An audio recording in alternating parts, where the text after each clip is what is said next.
का ये कहना है कि पीपल्स पार्टी और जमात इस्लामी के झूठे दावों और बदतरीन कारकर्दगी खुलकर अवाम के सामने आ गई है और शहर भर में कचरे के ढेर, सड़कों, गली मोहल्लों में सीवरेज और बारिश के पानी से शहरियों का जीना मुहाल है।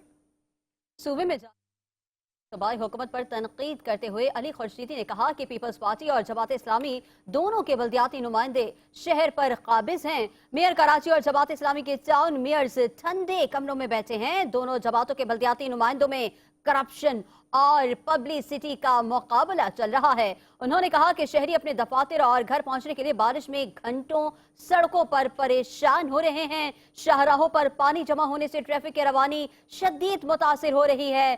सिंध असेंबली के ऑपोजिशन लीडर का कहना था कि नाम नेहाद बल्दियाती नुमाइंदे, वाटर एंड सीवरेज कॉरपोरेशन और सॉलिड वेस्ट बोर्ड कहीं नजर नहीं आ रहे। शहर में जगह जगह गटर उबल रहे हैं और शाहराएं तालाब का मंजर पेश कर रही हैं।